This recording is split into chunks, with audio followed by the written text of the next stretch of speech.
நம்பிக்கை நம்பிக்கை நம்பிக்கை நம்பிக்கை இல்லாமல் நாளை இல்லை.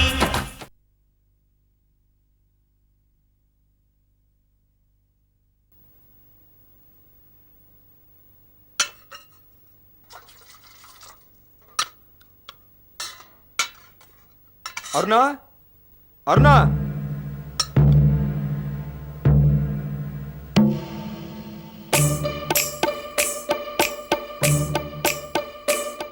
அருணா இல்லையா? அக்கா பக்கத்து வீடு வரைக்கும் போயிருக்காங்க. ஓஹோ, நான் சாப்பிட்டு ஷெட்டுக்கு போகணும். சரி வரட்டும். என்னங்க, நீங்க வந்தீங்கன்னா அக்கா சாப்பாடு போட சொன்னாங்க, சாப்பிட்டு போங்களே. சரி, ரெடி பண்ணி வைங்க, வந்துடுறேன். ம்.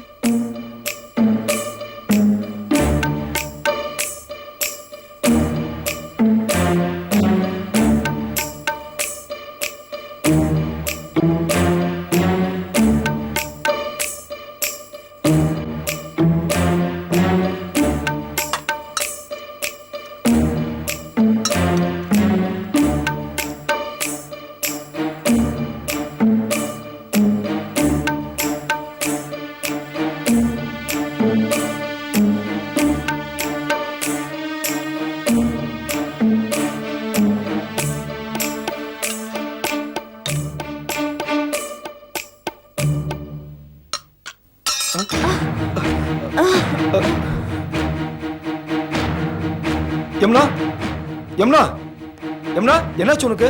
யமுனா, யமுனா.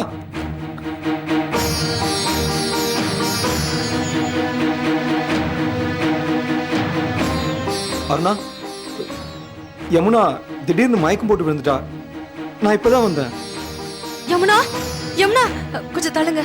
யமுனா, என்னம்மா, என்னாச்சு உனக்கு?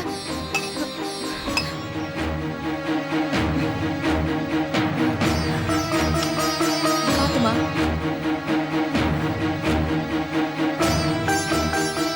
யமுனா, என்னம்மா ஆச்சு? டாக்டர் கிட்ட போலாமா? வேண்டாம்க்கா, இன்னைக்கு நான் விரதம், காலையில இருந்து ஒன்றும் சாப்பிடல, அதான் இந்த மாதிரி ஆயிடுச்சு. யமுனா, சாமி கும்பிடலாம், விரதம் இருக்கலாம், அதுக்காக உடம்ப கெடுத்துக்க கூடாது. நீ கொஞ்சம் ரெஸ்ட் எடுத்துட்டு அப்புறமா சாப்பிடலாம். ஏங்க, நீங்களே சாப்பாடு போட்டு சாப்பிடுங்க, நான் யமுனா உள்ள கூட்டிட்டு போறேன். வாமா, மெல்லமா வா.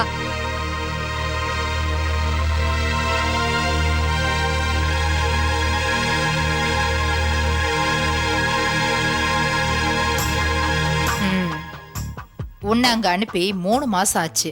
இது வரைக்கும் நீ என்ன சாதிச்ச? நீங்க சொன்ன மாதிரி தான் நடந்துக்கிறேன். நேத்து கூட உங்க மாப்பிள்ள தனியா இருக்கும்போது நான் மயங்கி விடுற மாதிரி நடிச்சேன். அவர்தான் வந்து தாங்கி பிடிச்சாரு. அப்ப கூட உங்க பொண்ணு அருணா அதை பார்த்துக்கிட்டு தான் இருந்தாங்க. இருந்தாலும் அவங்களுக்கு எந்த சந்தேகமும் வந்த மாதிரி தோணலமா. அவ புருஷன் மேல ஓவரா நம்பிக்கை வச்சிருக்கா. அதனாலதான் நீ உன்னோட வேலையை சீக்கிரமா முடிக்க முடியல. தொடர்ந்து முயற்சி பண்ணு. நல்லா இருக்க குடும்பத்துல குழப்பத்தை ஏற்படுத்தணும்னு நினைக்கும் போது என் மனசாட்சி உறுத்துதுமா. பணம் இல்லாத உனக்கெல்லாம் எதுக்குடி மனசாட்சி? உன் குடும்பம் கஷ்டத்துல இருக்குன்னு கேட்கும் போதெல்லாம் ஆயிரக்கணக்குல பணத்தை அள்ளி வீசி இருக்கேன். இப்ப கூட 50,000 ரூபாய் வாங்கிட்டு தானே இந்த வேலையை செய்ய ஒத்துட்டு இருக்க. மறக்கலம்மா, என் குடும்பத்தோட கஷ்டம் தீரணுங்கிறதுக்காக இன்னொரு குடும்பத்துல கஷ்டத்தை ஏற்படுத்த போறேன்னு தான் எனக்கு கவலையா இருக்கு. இப்ப கூட ஒண்ணு இல்ல, என்கிட்ட வாங்கின அந்த 50,000 ரூபாய் திருப்பி கொடுத்துட்டு இந்த நிமிஷமே நீ வெளியில போயிடு. நான் யாரையாவது வச்சுக்கிட்டு என் காரியத்தை சாதிச்சுக்கிறேன். நீ இல்லைன்னா என்ன? என் காரியத்தை சாதிக்க எனக்கு 1000 பேர் இருக்காங்க. வேண்டாமா, நானே இந்த வேலையை செஞ்சு முடிச்சுடுறேன். இத பாரு யமுனா, அவங்க வாழ்க்கையை கெடுக்கிறதுக்காக நான் உன்னை இதை பண்ண சொல்லல. என்கிட்ட காரு, பங்களா, சொத்து எல்லா வசதியும் இருக்கு. அது எல்லாத்தையும் அவங்க இங்க இருந்து அனுபவிக்காம கேவலம் ஒரு குருவி கூடு மாதிரி இருக்கிற ஒரு ஓட்ட வீட்டுல இருக்காங்க. அதுக்கு காரணம் என்ன தெரியுமா? என் மாப்பிள்ளையோட தன்மானம்.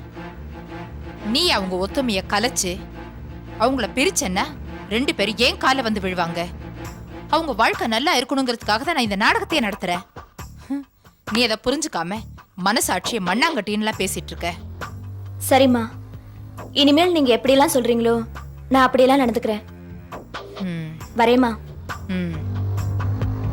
யமுனா, அம்மா நான் சொன்னதெல்லாம் ஞாபகம் இருக்குமா? ம், என்னைக்குமே என் எல்லையை மீற மாட்டேம்மா.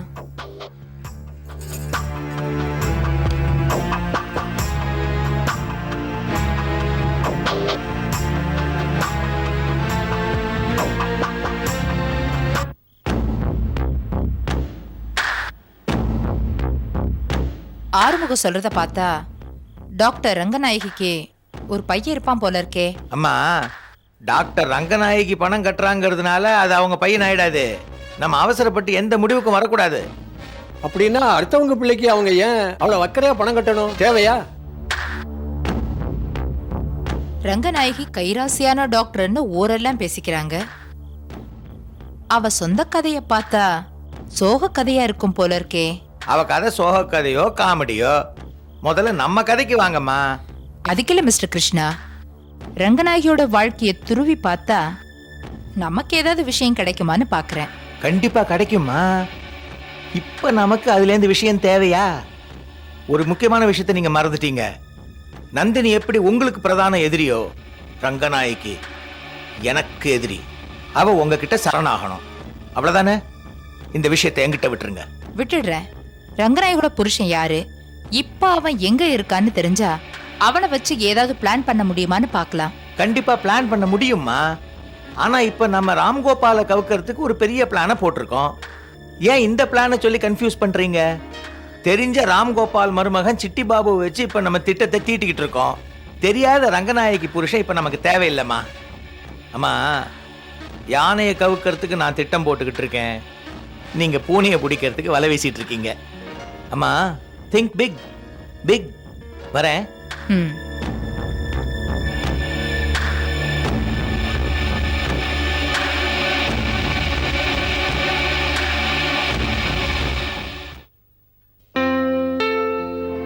கங்கா, நம்ம கம்பெனில வேலை பார்க்கறவங்களோட குழந்தைகளுக்கு ஃப்ரீ எஜுகேஷன் கொடுக்கறதா நான் முடிவு பண்ணியிருக்கிறேன். அதை இந்த ஜூன் மாசத்துக்கே நடைமுறைக்கு கொண்டு வந்துருங்க. உடனே அதுக்கான ஏற்பாடை செய்கிறேன் சார். கல்விக்கு செய்கிற சேவை கடவுளுக்கு சேவை செய்யறதுக்கு சமம் சார். இதையே நான் சொல்றேன் தெரியுமா கங்கா? சின்ன வயசுல நான் வெள்ளைக்காரன் வீட்டில் வேலை பார்த்துக்கிட்டு இருந்தேன். அப்போ அவர் பையன் படிக்கிற புஸ்தகத்தை எடுத்து பார்த்துக்கிட்டே இருப்பேன். அதை அவர் கவனிச்சிட்டாரு. அவர் கோவிச்சுப்பாருன்னு நினைச்சேன். ஆனா அதுக்கு பதிலா நீ படிக்கிறியான்னு கேட்டார். நான் ஆமான்னு சொல்லிட்டேன். உடனே என்ன ஒரு பள்ளிக்கூடத்திலையும் சேர்த்துட்டாரு. அன்னைக்கு அவர் கொடுத்த கல்வி தான் இந்த நிலைமைக்கு இவ்வளவு நல்லா இருக்கிறேன் நான். ஒருத்தர் எனக்கு கொடுத்த கல்வியை மற்றவங்களுக்கு நான் கொடுக்கறதானே முறை கங்கா? நியாயம் தானே sir, sir? Post register post வந்திருக்கு. கொடுப்பா. கையெழுத்து போடுங்க.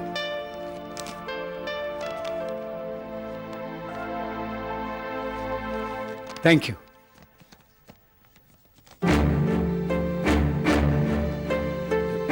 என்ன சார் இது? இது ஏதோ லாயர் நோட்டீஸ் நினைக்கிறேன். இதை பார்த்துக்கிறேன், நான் பார்த்துக்கிறேன். நீங்க என்னமோ ஆஃபீஸ் போகணும்னு சொன்னீங்களே, கிளம்பலையா? நான் போறேன் சார். வக்கீல் நோட்டீஸுங்கிறீங்களே, அது என்னன்னு படிச்சு பார்த்துருங்களே.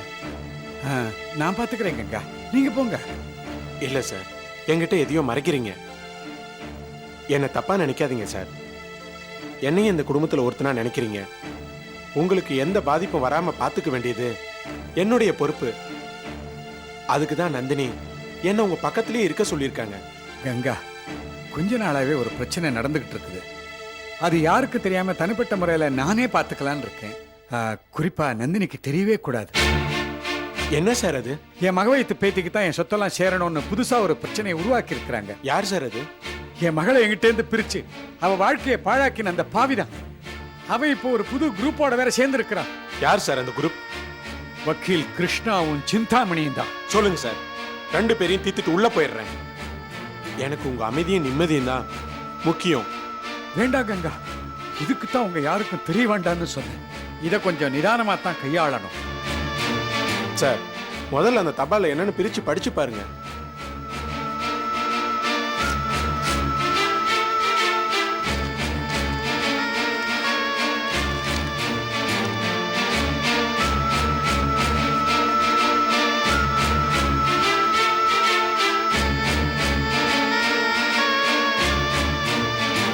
சொன்ன மாதிரி தான் கங்கா, வக்கீல் நோட்டீஸ் வந்திருக்கு.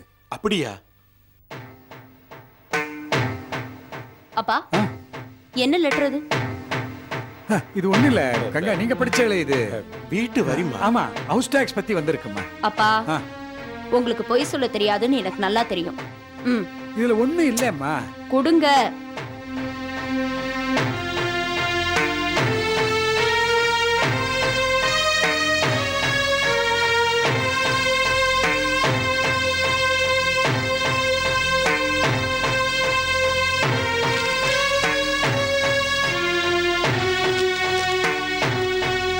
இதுதான் விஷயமா? இதுக்கா இவ்வளவு டென்ஷன் ஆனீங்க? அவங்க கேட்டிருக்கிறதும் நியாயம் தானேப்பா. சட்டப்படி தாத்தாவோட சொத்து மக வைத்து பேத்திக்கு தானே போய் சேரணும்.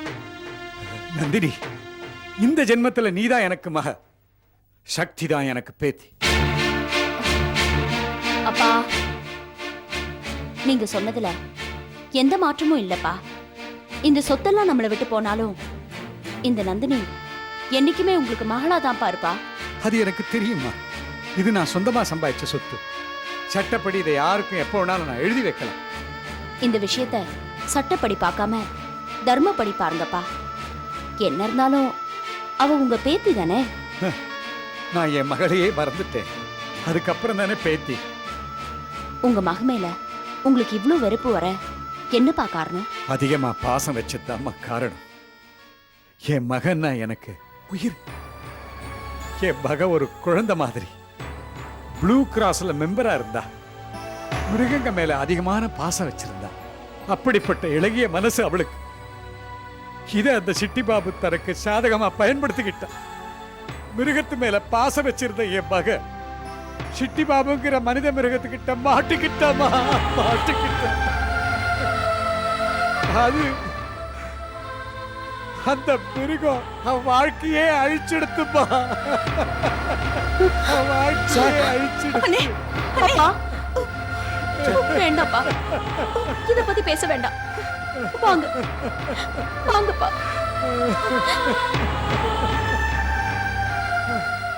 சார், நீங்க சொன்ன மாதிரியே வசந்த் சார் வீட்டில் போய் பார்த்து அவர்கிட்ட வேலைக்கு சேர்ந்துட்டேன். Very good. வேலைக்கு சேர்ந்துட்டல்ல, இப்போ நல்லவனா அங்க இரு. கொஞ்ச நாள் போட்டோம், அவங்களுக்கு உன் மேல நம்பிக்கை வரா மாதிரி அங்க வேலை செய். அப்புறம் நீ என்னென்ன வேலை செய்யணும்னு நான் உனக்கு சொல்றேன். சரி சார். என்ன எதுக்கு வசந்த் சார் அனுப்பிச்சிங்க? புருஷோத்தமா, கேள்விகளை கேட்காதே, நான் சொல்றபடி செய். அதுதான் உன் வேலை. யோசிக்கிறது என் வேலை. எல்லா ஐடியாவும் உனக்கு வந்துருச்சுன்னா அப்புறம் நீ பாஸ் ஆயிடுவடா. உனக்கு ஏன்டா இப்ப கவலை? நீ போடுற வேஷத்துக்கு உனக்கு மீட்டர் தானா வந்து சேரும். அதுவும் டபுள் மீட்டர். ஒன்னு அவன் கொடுப்பான், இன்னொன்னு நான் கொடுப்பேன். போயிட்டு வா. வரேன் சார். ம், நல்ல வேலை. மீட்டர்னு சொன்ன உடனே ஞாபகம் வந்துச்சு. முதல்ல இந்த சிந்தாமணி கிட்ட போய் நம்ம மீட்டரை கரெக்ட் பண்ணோம். வணக்கம்மா. வா சிட்டி பாபு. கெஸ்ட் ஹவுஸ் உனக்கு வசதியா இருக்கா? பாதி வாழ்க்கையை ஜெயில கழிச்சவனுக்கு வசதி என்னமா இருக்கு? ஏதோ தங்கிக்க ஒரு இடம், அவ்வளவுதான். என்ன சாப்பிடுற? எதுவும் வேணாமா. ஆமா, ராம்கோபாலுக்கு வக்கீல் நோட்டீஸ் அனுப்பிச்சிங்களாமே? ஆமா சிட்டி பாபு, இந்த சிந்தாமணி ஒரு வேலையை ஆரம்பிச்சா கடைசி வரைக்கும் இறங்கி பாத்துருவா. இந்த விஷயத்துல அவ்வளவு அவசரப்பட வேண்டாம்னு தோணுது. ஏன் சிட்டி பாபு? என் மனைவி என் கூட வாழ்ந்த காலத்திலேயே நான் ராம்கோபால் சொத்துக்கு ஆசைப்பட்டது கிடையாது. இப்போ அவர் மனசை சங்கடப்படுத்த நான் விரும்பல. என்னப்பா ஓ மனசு அடிக்கடி மாறிக்கிட்டே இருக்கு? அன்னைக்கு எல்லாரும் சேர்ந்து தானே திட்டம் போட்டோம். ஏதோ நீங்க கூப்பிட்டீங்கன்னு உங்க கூட வந்தேன். மற்றபடி ராம்கோபால் சொத்தை முழுசா அடையணும்னு நான் நினைச்சதில்ல. சிட்டி பாபு, போருக்கு வரதுக்கு முன்னாடியே எல்லாத்தையும் யோசிச்சு முடிவெடுக்கணும். யுத்த களத்துல நின்னுகிட்டு இறக்கப்பட்டீங்கன்னா எதிரிங்க நம்மள தீர்த்துருவாங்க. ராம்கோபால நான் எதிரியா நினைக்கலாமா? நீ நினைக்கலனா போதுமா? அவங்களும் உன்னை அப்படி நினைக்கணுமே. ராம்கோபால் என்னைக்குமே என்ன பழி வாங்கணும்னு நினைக்க மாட்டாருமா. அவர் நினைக்க மாட்டாரு. இன்னைக்கு கண்ட்ரோல் அவர் கையில இல்லையே. சொத்து முழுவதும் நந்தினி பேர்ல எல்லாம் இருக்கு. ராம்கோபாலோட உண்மையான பேத்தி போட்டிக்கு வரான்னு தெரிஞ்சா நந்தினி சும்மா இருப்பாளா? இப்ப நந்தினி அந்த சொத்துக்களை அனுபவிச்சுட்டு இருக்கா. அவ்வளவு சீக்கிரம் விட்டு கொடுத்துருவாளா? நந்தினி கூட நல்லவங்க தான். என் குழந்தைக்காக அவங்க நிறைய பணம் செலவு பண்ணிருக்காங்க. அது பிச்சை காசு சிட்டி பாபு. ஓம் பணத்தை எடுத்து உனக்கே பிச்சை போட்டிருக்கா. நீ அதையே நினைச்சிட்டு இருக்கியே. 50-100 தர்மம் பண்றவங்கிட்ட போய் உன் சொத்தையே கொடுன்னு கேட்டா தருவாங்களா? அந்த மாதிரி தான் இதுவும். இத பாரு சிட்டி பாபு, யோசிக்கிறதுக்கு நேரமே இல்லை. நந்தினி கிட்ட இப்போ பணபலம் படைபலம் எல்லாம் இருக்கு. அதை வச்சு உன் பொண்ணையே கொலை பண்றதுக்கு கூட அவ தயங்க மாட்டா. என்ன மேடம் சொல்றீங்க? பயமுறுத்தல சிட்டி பாபு, உண்மைதான் சொல்றேன். நாளைக்கே சொத்தெல்லாம் கையை விட்டு போக போகுதேன்னு தெரிஞ்சா நந்தினி நிச்சயமா உன் பொண்ணு உயிருக்கு குறி வைப்பா. என் மனைவி என்னை விட்டு போனதுக்கு அப்புறம் இந்த உலகத்துல எனக்கு இருக்கிற ஒரே சொந்தம் அவ ஒருத்தி தான். என் மனைவியை இழந்த மாதிரி என் மகளையும் நான் இழக்க மாட்டேன். ராம்கோபால் சொத்தல உன்கிட்ட இருந்திருந்தா உன் மனைவி கூட நீ காப்பாத்தி இருக்கலாம். அந்த தப்பை இப்ப பண்ணாத. ராம்கோபாலோட சொத்தை எல்லாம் எப்படியாவது வாங்கி உன் மகளை நீ பெரிய ஆளாக்கிடு. பணம் இருந்தா நீ நினைச்சதெல்லாம் சாதிக்கலாம். உன் உரிமை தானே நீ கேட்கிற. விட்டுறாத சிட்டி பாபு. நானும் வக்கீல் கிருஷ்ணாவும் சொல்றபடி நீ கேட்டு நடந்துக்கோ. உன் மகளை ஒரு கோடீஸ்வரியா உருவாக்கி காட்டு. என்ன சொல்ற? சரிம்மா. ம்